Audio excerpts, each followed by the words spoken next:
आदिल साहब, आपकी जानी पाऊँगी, जिस तरह से आपने प्रेडिक्शन दी थी कि इंतखाबात जो हैं वो फरवरी में हो सकते हैं, किसी हद तक दुरुस्त साबित हो रहा है। आखिरी हफ्ता उन्होंने बताया है, तो क्या देख रहे हैं, हो जाएंगे आखिरी हफ्ते में इलेक्शन या फिर ये भी आगे डेट जो है जा सकती है? देखें, वो तमाम प्रोपेगंडे, वो तमाम अफवाहें, क्या सराइयाँ, वो दम तोड़ गई।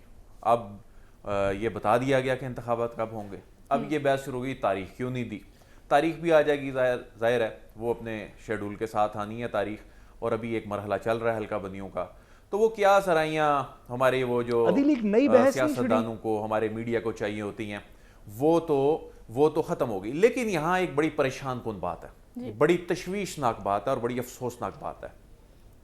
वो ये है कि जो सियासी जमातें हैं वो आलमोस्ट इलेक्शन फेज में दाखिल हो चुकी हैं। अब कैंपेन शुरू होगी। आप देखें, नून लीग जिस तरह से कर रही है, पाकिस्तान पीपल्स पार्टी कर रही है। तो जो चीज़ सामने आई है अभी तक कि ये तो वो पुराना माजी वाला ही चूरन बेच रहे हैं। इनके पास तो इस वक्त मुल्क को जो दरपेश चैलेंजेस हैं उस पर तो बात करने के लिए इनके पास कुछ है ही नहीं। ये तो पुरानी एस्टेब्लिशमेंट के लोगों की बातें करने लग पड़े। ये तो फिर वही पुराने जजेस की बातें करने लग पड़े। कुछ एक आध ने हाजिर सर्विस जज की बात भी करनी शुरू कर दी।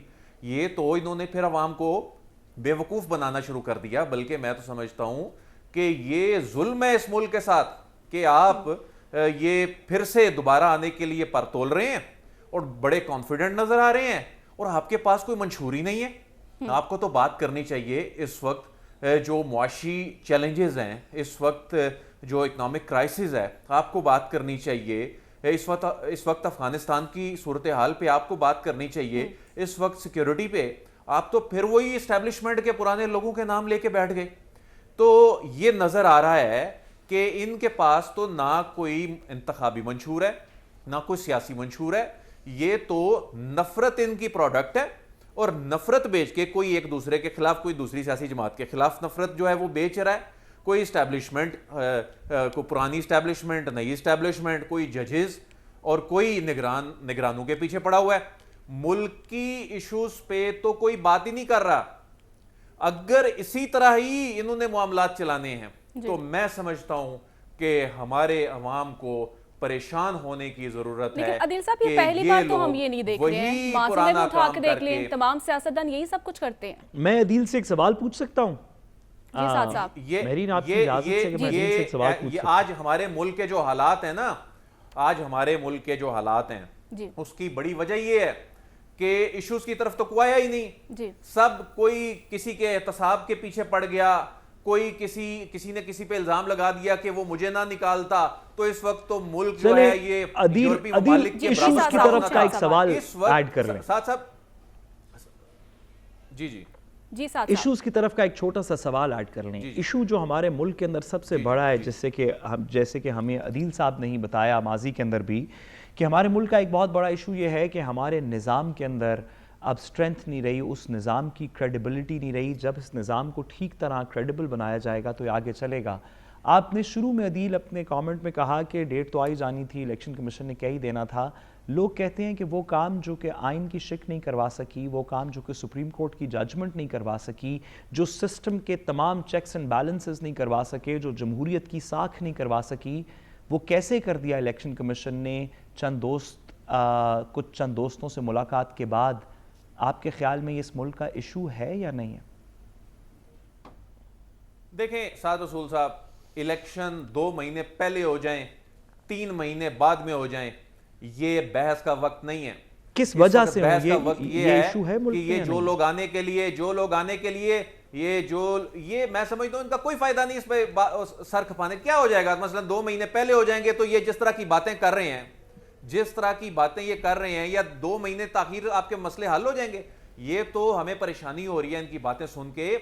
ये तो दोबारा हमें 10-15 साल 20 साल पीछे ले जाने की तैयारियां कर रहे हैं। ये तो उसी तरह इंतकामी कार्रवाइयों की बातें कर रहे हैं। ये हम जी एस्टेब्लिशमेंट के फलां बंदे फलां जज के खिलाफ कार्रवाई शुरू करेंगे। इसका मतलब है कि जो चौथी मरतबा वजीर आज़म बनना चाहते हैं, जो तजर्बाकार, इंतहाई तजर्बाकार टीम रखने वाली शख्सियत हैं, उनके पास इकोनॉमी पे बात करने के लिए कुछ नहीं है कंटेंट, उनके लिए मुल्क की सिक्योरिटी पे बात करने के लिए कुछ नहीं है। अफगानिस्तान का एक बहुत बड़ा इशू बना हुआ है, दर्द सर बना हुआ है, उनके पास कुछ नहीं है। भारत के साथ मामलात कैसे चलने हैं, उनके लिए इस पे बात करने के लिए कुछ नहीं है। उनको आ जाके वही बात मिली वो जो 2018-19 में कर रहे थे। इसका मतलब है कि ये वाकई परेशान कुन लम्हा है कि हमारी सियासी क़यादत हमें फिर माजी में लेके जा रही है। इनके पास पाकिस्तान के मुस्तकबिल के चैलेंजेस से निपटने के लिए ऐसे लग रहा है कुछ भी नहीं है। आप बताएं ना फिर ऑप्शन क्या है इस वक्त हमारे पास? ऑप्शन ये भी है ना, अब जिस तरह साद उसूल साहब बात कर रहे हैं कि वो जी आईनी शिक पे अमल दरामद हो गया और वो ना होता वो फलां ने करवा दिया। असल में हमारे मीडिया को भी, हमारी सियासी क़यादत को इस हवाले से अब इस पे बात करनी चाहिए। हमें रियल इश्यूज पे बात करनी चाहिए। देखिए इलेक्शन, लोग तो कहते थे जी इलेक्शन अगले 3 साल ही नहीं होने, अब आ गई ना। अब ये तारीख क्यों नहीं आई? अच्छा जी तारीख आ गई, एक और प्रोपेगेंडा शुरू हो गया। बिल्कुल वो देखिए अदील, सॉरी मेरी, मुझे पता है हसीन के पास जाना है, गुजारिश है अदील साहब को, गुजारिश शुरू हो गया। इलेक्शन होने से पहले इल्जामात शुरू हो गए। नॉन इश्यूज, हम नॉन इश्यूज में पड़ गए हैं। यही वजह है कि आज हम जिस जगह खड़े हैं कमेंट आ चुका है, मुझे आगे बढ़ना है। गुजारिश ये है कि आप कैसे एक्सपेक्ट कर रहे हैं, आप कैसे एक्सपेक्ट कर रहे हैं कि दो मेजर पॉलिटिकल पार्टीज इश्यूज पे बात करेंगी? आपको नहीं पता कि पाकिस्तान का सबसे बड़ा इशू क्या है? पाकिस्तान का सबसे बड़ा इशू ये 2 पॉलिटिकल पार्टीज हैं। इन पे कैसे बैठ के वही 2 आपस में बात करेंगे? आप बताइए क्या अल्टरनेटिव है, बताइए कि अल्टरनेटिव पॉलिटिकल स्पेस के अंदर क्या है, यूथ स्पेस के अंदर क्या है, इंस्टीट्यूशनल स्पेस में क्या है। अगर आप कहेंगे कि जरदारी साहब और नवाज शरीफ साहब बैठ के आपस में, या वो पॉलिटिकल पार्टीज जिन्होंने 70 साल में या कम से कम पिछले 35 साल में यहां पहुंचाया, वो इश्यूज पे बात नहीं कर रही, तो ये थोड़ी सी मिस डायरेक्शन है, क्योंकि इशू वही हैं, उन्हीं पे बात होनी है। अदील साहब थोड़ा बताइए इस बारे में इस मुल्क को। ठीक है, बिल्कुल।